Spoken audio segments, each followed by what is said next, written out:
Welcome to Whiteboard Wednesdays, Real Talk with a Realtor. I'm Cherise, Wynne, also known as the Agent Lady, and today we are going to talk about housing shortage. So we're going to talk about what is it, why is there one, and how it affects you. So what is a housing shortage? It is when there is not enough supply to meet the demands of the people. And who are the people? We are the people. You are the people. If you don't like what I said, you can't handle the truth. No, I'm joking. I'm joking. If you haven't seen A Few Good Men, it's a really good movie. I recommend it. It is old, but that's okay. So back to all seriousness. So why is there a housing shortage? I've been listening to a lot of podcasts, the information I've been reading came up with 5 reasons as to why there's a housing shortage. Number 1, boomerang buyer. What is a boomerang buyer? Buyer? I'm glad you asked. So boomerang buyer is the homeowner who couldn't weather the recession and lost their home due to a foreclosure or short sale.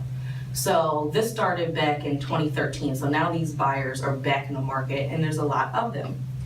The slowdown of new construction. You're like, really? Slow down new construction? You turn every corner in Philly, you feel like there's a new house, a new building being built, and you can't believe there's a slowdown in new construction. Well, it's not just here in Philly, it's actually across the United States. There's supposed to be about 1.6 million homes built every year in the United States to meet the demand of the people. And as back in 2013, they only been building about 600,000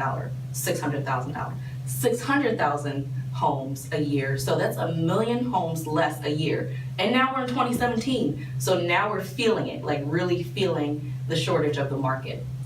The millennials. Okay, so who's a millennial? I don't know. I feel like the age is always changing. 18 to 31, 18 to 45. I guess I'm a millennial. For the sake of this conversation, let's just say I'm a millennial, right? So the millennials are children of the baby boomers. And there's a lot of us. I think there's about 80 million of us.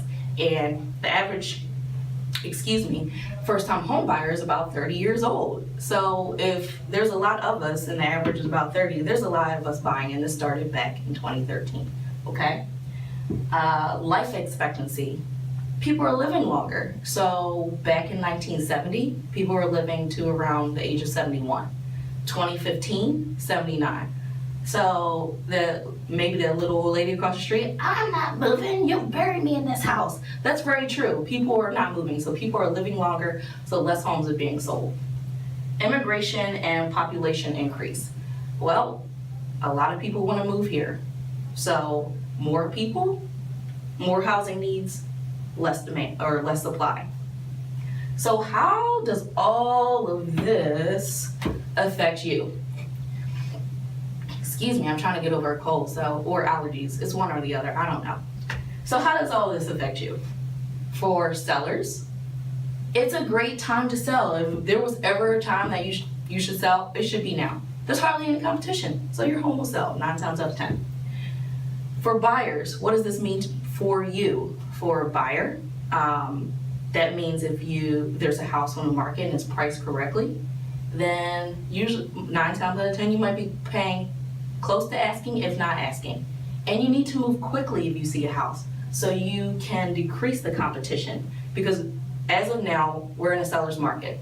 There's going to be, if you're not moving quick enough, then you might miss the opportunity to even put a bid on the house. There's multiple offers going on right now.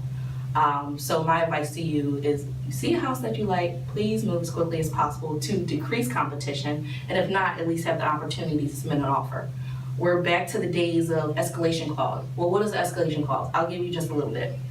It's when you come in at a number you feel comfortable with, and you bid in increments above the other offers that are on the table to a maximum that you're comfortable with. That's the escalation clause. And we're also back to writing letters. Like, how are you going to win over the other offers that are on the table? Writing a letter seems to help. So I hope all of this helped. And please join me next Whiteboard Wednesday. Make it a great day.